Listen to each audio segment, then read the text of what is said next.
Yeah. Okay. So what was the company's name back then that you The created? company was called ACEAM, which Right. stands for the Australian Centre for Excellence in Asset Management. It became a thriving consulting business back then. We had about 12 people on board. We were servicing 30 or 40 local governments and a number of state governments.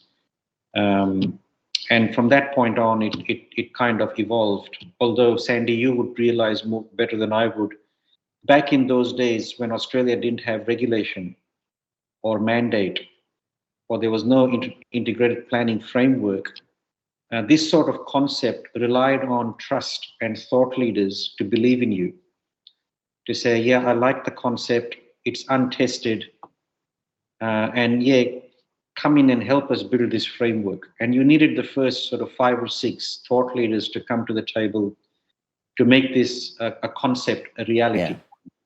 Whereas now it's mandated, it's regulated. Almost every council in Australia has to have a long-term financial plan that is based on service levels. Yeah. Strategic asset management is not a new thing anymore. So yeah, it's been a massive journey from that point Yeah. on. The great thing I love now is you don't have to convince them. You've got Yeah, to do it. For many years we spent trying to convince people to do it. yeah, And admittedly, the ones who did come on board originally were the ones that had problems. We were yeah. able to help them along the way, and then the others followed through Yes, and regulation they or were, whatever it is. and the ones that came on board were the ones that were strapped for resources, strapped for money, and had to do a lot more with a lot less. Whereas the richer entities, and I'm not classifying them into any band, but the stronger municipalities with cash in bank didn't quite worry about the issue because they had plenty of money to fix things. So you're right. The smallest councils were often the most disciplined in this practice, and it allowed us to kind of develop the methodology with local government back then, Yeah. which was really quite fulfilling. Yeah, it was. I mean, there was a lot to be said for having very good clients who were prepared to make the effort back then, and because you were able to test and settle on what should be the right way to go. Yeah. So councils like I got a lot of support from Georgetown Council in Yeah. Tasmania, less than 4,000 ratepayers, and City of Glenorchy, which is still doing some amazing stuff in this space. But they were the first ones to kind of embrace the community consultation process in long-term financial planning back in 2003. Yeah. And then in Victoria, we had Corangamite and Moyne that I'm really thankful for backing the process to develop this concept of strategic asset management and give the industry a lot of credibility. Yeah. That's good. So after that, you met Joel. And how do you meet Joel? How'd that happen? Yeah, look, we were a thriving business in the consulting space, and Sandy, you're an expert at this. You don't need to be told this, but consulting is a is a is a body exercise where you need to build more and more people, and you need to grow that staff base to really become a bigger consulting business. And there was a point at about 2005 when I said to my wife, maybe we need to look at bringing technology into our business so we can expedite and automate a lot of the analysis we do, because we were using spreadsheets on Yeah. steroids. Yeah. And as you would recall, when the accounting standard hit, we were collecting data on spatial tools, pits and pipes and road pavements and footpaths, but storing it eventually in Microsoft Excel or Microsoft Access with homegrown databases. And I was very much against building software because that's not my forte. I'm not a software engineer.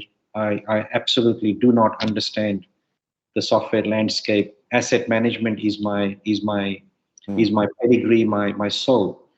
But she said to me, because she was also working at that time, whilst we were building the business, she was also working with Software Engineering Australia. which is like the Institute of Engineers or the IPWEA of the software world. Yep. And she said, you got to meet this 19-year-old that's got his own business while he's at uni, and he helps us with all our IT work, and he seems to be coming up with amazing outcomes for us. Whether it's on our training portal, whether it's on fixing our IT servers, or providing us with automation in what we do. Anyway, we agreed to catch up, and I was showing Joel in our one-bedroom apartment the kind of long-term planning and analysis we do, how we construct an asset management plan. I remember showing him one of your first asset management plans, Sandy, that you had brought out into the market as a template with the MAV back then. And look, this is a really true story. Joel walked away from that meeting and was back in 4 weeks with a fully constructed portal that was able to produce the reports that we required from an asset planning perspective. 10-year scenarios, 5-year capital works, what ifs. It wasn't sophisticated by any sense, but it had a structure, and it completely blew me away as to what could be done. And a couple of years later, we decided to join forces. He had a software business. I was running an asset management consultancy. And that's where Assetic was born, and came about as a software business as opposed to a delivering asset management through a consulting process. And we baked a lot of that IP into the modules that we built. And in 2006, we launched that company officially in the Australian market. Right. And what does Assetic stand for? Do you think?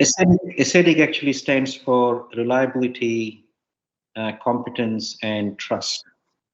There's no other formation of that acronym. It's got the word asset in it, and it's again, it's the brainchild of Joel. It's the domain that he's good at in terms of branding, and that's where it was born. Yeah.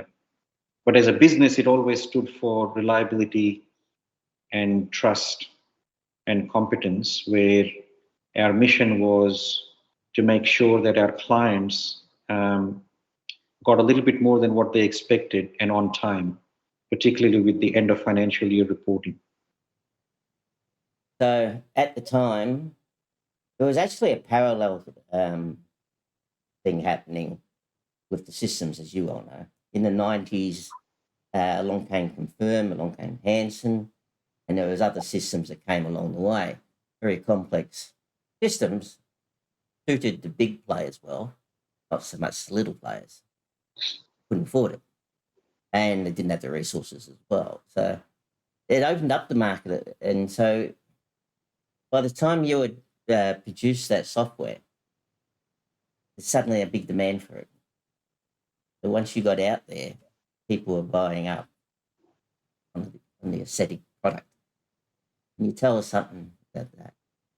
Yeah, again, it's a combination of destiny and being in the right place with that destiny and meeting the right people. So for us, the real tailwind came from the 2007 Kevin Rudd's asset management framework and all the integrated planning requirements that came out of that.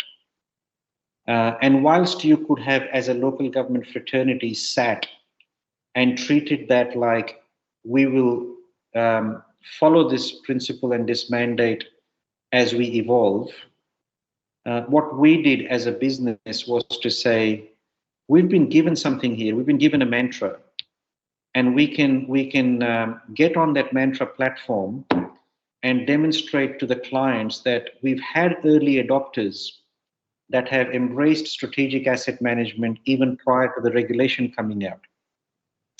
We had a large client base that was switching from doing valuations in Excel to starting to use our platform to do the fair value compliance reporting, because that was another regulation that came about.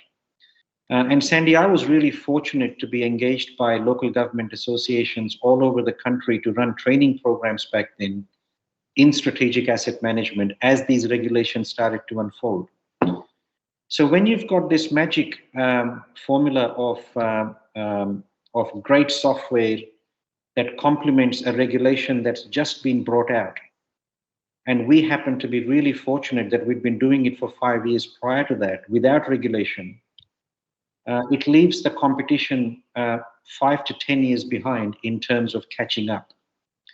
Because we had the track record, we had the reference sites, we had the software out of the box, and we had a great plethora of case studies that we could bring to the table. Complement that, and let's not forget, complement that with the fact that Joel and I were able to bring together a team of incredibly passionate asset management practitioners. And there were only about 5 of them we had on board at that stage, and then eventually Assetic grew to a business of about 85 internationally.